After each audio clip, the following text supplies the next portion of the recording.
Beshem Hashem Naaseh Ve Natzliach. Aujourd'hui, nous parlons de l'histoire de Achitophel. Le plus intelligent de tous les conseillers du roi était Achitophel. Dès sa plus tendre jeunesse, il avait fait preuve d'un grand savoir dans la Torah et d'une sagesse profonde. Il avait enseigné beaucoup d'élèves, entre autres le roi lui-même. Celui-ci, comme il l'avait appris autrefois avec lui, s'adressait à lui toujours avec respect et le nommait Rabbi. Oui, le roi appelait Achitophel mon maître. Les conseils d'Achitophel étaient intelligents et identiques aux réponses que le grand prêtre, le Kohen Gadol, recevait des Urim et Tumim. Voilà pourquoi le roi aimait le consulter avant de partir en guerre ou d'entreprendre toute chose importante. Achitophel avait beaucoup de bonnes qualités, mais il lui manquait le principal. Il n'avait pas de Yirat Shamayim, de crainte de Dieu, qui doit d'ailleurs précéder toute autre chose. Il en perdit sa vie dans ce monde ici-bas et sa part au monde futur. Il avait gardé rancœur au roi de ne pas l'avoir choisi parmi les 90 000 anciens qui jugeaient le peuple. Il avait donc décidé de mal conseiller le roi lors du transport de l'Aaron d'Hachem, l'Aaron à Kodesh, de l'endroit de Givon jusqu'à Yerushalayim, Jérusalem.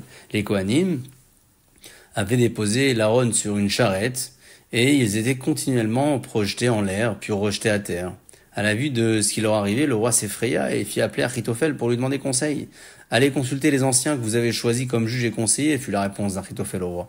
Celui-ci se fâcha et déclara « Celui qui sait que faire pour arrêter les ballottements de l'Aaron et les Kohanim et ne le dévoile pas, mérite la mort. » Ces paroles sévères effrayèrent Achitophel et il s'empressa de proposer un conseil quelconque. « Si vous désirez que le transport se fasse sans ennui, vous devez à chaque pas offrir un bœuf et un agneau en sacrifice, dit-il. » On suivit alors son conseil et les Kohanim ne furent plus tourmentés.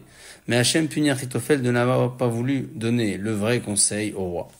Il savait parfaitement que les Kohanim étaient projetés en l'air parce qu'ils transportaient l'Aaron avec une charrette. Dans la Torah, il est dit, le service sacré doit être accompli en portant sur l'épaule. Hachem reprocha à Achitophel, les ustensiles du Mishkan doivent être transportés par les Kohanim sur leurs épaules. C'est une chose qu'on apprend à l'école et que n'importe quel enfant peut vous dire. Pourquoi leur as-tu caché cette simple vérité? Tu mérites la punition de mort dont David t'avait menacé. Ainsi s'achève la première étape où Achitophel, conseiller et maître du roi en quelque sorte, lui donna un mauvais conseil à cause duquel Akadosh Baruch Hu décida ensuite de le punir. Baruch Adonai Le'olam, Amen ve Amen.